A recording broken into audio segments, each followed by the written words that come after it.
The Lord హల్లెలూయా. దేవుని నామానికి స్తోత్రాలు. మీ అందరికీ నా వందనాలు తెలియజేస్తున్నాను.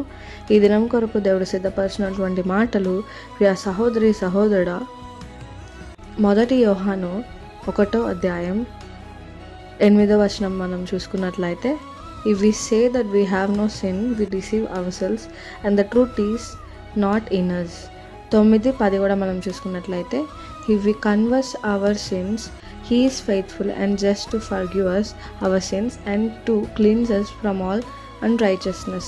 If we say that we have not sinned, we make him a liar and his word is not in us. హల్లెలూయా.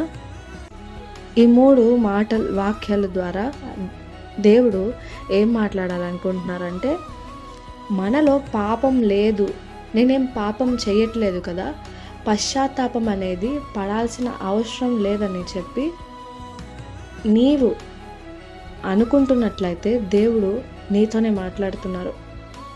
మనం ఏం పాపం చేయలేదు కదా, ఎందుకు పశ్చాత్తాపపడాలి, రైచియస్గానే మనం ఉన్నాం కదా అని చెప్పి ఒప్పుకున్నట్లయితే నిన్ను నువ్వు మోసపరుచుకున్నట్ల అని చెప్పి దేవుడు తెలియజేస్తున్నారు. నిజంగా నువ్వు బాప్తిసం తీసుకున్న తర్వాత పరిశుద్ధాత్మ దేవుడు నీలో ఉన్నట్లయితే, ఆయన వాక్యం నీ యొక్క హృదయంలో ఉన్నట్లయితే, ఆయన సత్యం నీ హృదయంలో ఉన్నట్లయితే, నీ యొక్క ఆవగించంత పాపంని కూడా పరిశుద్ధాత్ముడు తెలియజేసే వ్యక్తులుగా ఉంటారు. పరిశుద్ధాత్మ దేవుడు తెలియజేసే వ్యక్తిగా ఉంటాడు. అప్పుడు నీ యొక్క పాపములను నీవు ఒప్పుకొని దేవుని ఎదుట వచ్చేటప్పుడు ఒత్తిగా నీ యొక్క ప్రార్థన అవసరతలను కానీ ఇతరుల ప్రార్థనలు కానీ చేసే వ్యక్తిగా ఉండవు. కానీ మొదటిగా నీ యొక్క పాపములు ఒప్పుకొని, దేవా నన్ను పరిశుద్ధపరచు, నన్ను కడగమని చెప్పి అడిగినప్పుడు ఆయన మనల్ని పరిశుద్ధపరుస్తారు.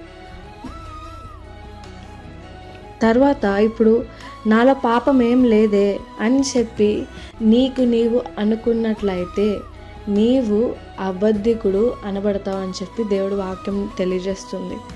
నీవు అబద్ధం చెప్తున్నావంటే ఆయన వాక్యం నీలో లేనట్టే, ఆయన నీలో లేనట్టే అని చెప్పి దేవుడు తెలియజేస్తున్నారు. మనం దేవుని ఎదుటికి వెళ్ళేటప్పుడు మొట్టమొదటిగా మనం ఏం చేయాలంటే, ఆయన ఏమై ఉన్నాడని చెప్పి ఆయన్ని స్తుతులు చెల్లించే వ్యక్తులుగా ఉండాలి. తర్వాత మనము మన యొక్క జ్ఞానం బట్టి మన జీవితాన్ని పరిశీలించుకున్నట్లయితే మనకి కరెక్ట్గానే కనిపిస్తాం. కానీ ఎప్పుడైతే వాక్యం అనే అద్దంలో మనల్ని మనం పరిశీలించుకున్నప్పుడు దేవుడు వాక్యం ద్వారా నీలో మిస్టేక్స్ ఏంటని చెప్పి ఎత్తి చూపించే వ్యక్తిగా ఉంటారు. పరిశుద్ధాత్మ దేవుడు కూడా నీతో ట్రావెల్ చేస్తున్నప్పుడు, నిజంగా నువ్వు పరిశుద్ధాత్మను కలిగి ఉన్నప్పుడు, నీవు ఏది చేసినా కానీ నువ్వు ఎందుకు ఇలా చేసావు, అది కరెక్ట్ కాదు కదా, ఎందుకు ఎదుటి వ్యక్తిని బాధ పెట్టావని చెప్పి నీ యొక్క తప్పుల్ని తెలియజేసే వ్యక్తిగా ఉంటారు. అప్పుడు నువ్వు వెంటనే రిపెంట్ అవుతావు. అదే నీలో పరిశుద్ధాత్మ దేవుడు లేనప్పుడు, వాక్యంని నీవు డైలీ చదవకుండా ఉన్నప్పుడు ఏమవుతుందంటే నిన్ను నీవు మోసపరుచుకున్నట్లు అవుతుంది. ఎప్పుడైతే నువ్వు పరిశుద్ధాత్మ దేవుడిని వాక్యాన్ని ప్రతిదినం చదివినప్పుడు, పరిశుద్ధాత్మ అభిషేకాన్ని, పరిశుద్ధాత్మ తోడుని నీ యొక్క ప్రతిదినంలో నీవు కోరుకున్నప్పుడు ఆయన నీతో ఉంటారు. ఏ పర్సన్ అయినా కానీ నువ్వు నాతో ఉండాలి అని చెప్పి అంటే నువ్వు ఎంతగా ఆశపడుతున్నావని చెప్పి అర్థమవుతుంది. సరే ఉంటే ఉంటారు, లేకపోతే లేదు అంటే నీతో ఎందుకు ఉంటారు ఎవరైనా కానీ. అలాగే పరిశుద్ధాత్మ దేవుని కూడా, పరిశుద్ధాత్మ దేవ నిన్ను నా లైఫ్లోకి ఆహ్వానిస్తున్నాను, నన్ను గైడ్ చేయి, నాతో ఉండు, నా తప్పులను ఎత్తి చూపించు అని చెప్పి అడిగే వ్యక్తిగా నువ్వు ఉండాలి. ఇంకోటి ఏంటంటే, పరిశుద్ధాత్మ దేవుడు మనలో ఉన్నప్పుడు ఎక్కువ మన యొక్క తప్పులను తెలియజేసే వ్యక్తిగా ఉంటారు.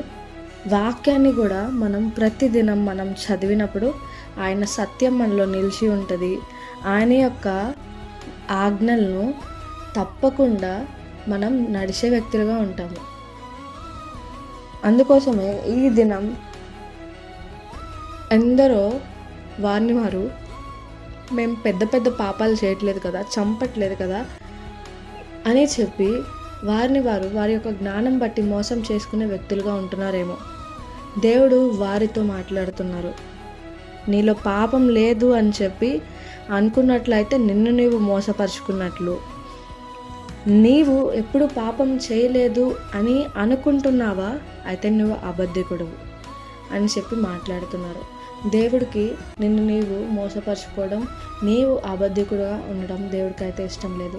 అందుకోసమే పరిశుద్ధాత్మ దేవుడు ఈ దినం నీతో మాట్లాడుతున్నారు. నువ్వు పరిశుద్ధాత్మ అభిషేకాన్ని నువ్వు కలిగి ఉండాలి. అదే రీతిగా దేవుని యొక్క వాక్యాన్ని ప్రతిరోజు చదివినట్లయితే ఆయన నీలో నిలిచి ఉంటారు, నీవు కూడా ఆయనలో నిలిచి ఉంటావు. ప్రతి ఒక్క రోజు నీ యొక్క తప్పుల్ని ఒప్పింపచేస్తారు. ఈ యొక్క రోజు ఏమైనా తప్పులు చేస్తుంటే నెక్స్ట్ దినంకి సేమ్ తప్పులతో వెళ్ళకుండా ఈ దినంకి నేను పరిశుద్ధపరుస్తారు. అదే రీతిగా ఏ దినంకి ఆ దినం పరిశుద్ధాత్మ దేవుడు నేను పరిశుద్ధపరుస్తూ ఉంటారు. దేవుడు కోరుకుంటుంది ఏంటంటే ఆయన రాకడలో ఎత్తబడే వరకు ఏ దినం కాదినం పరిశుద్ధపరుచుకుంటూ మీరు చేసే తప్పుల్ని ఒప్పుకుంటూ ఆయనలో నిలిచి ఉండి ఆయన ఆజ్ఞలను గాయకుంటూ ఆయన నడిచిన మార్గంలో మీరు నడవాలి అని చెప్పి దేవుడు కోరుకుంటున్నారు. అట్టి కృప దేవుడు మీకు దయచేయునుగాక. ఆమేన్.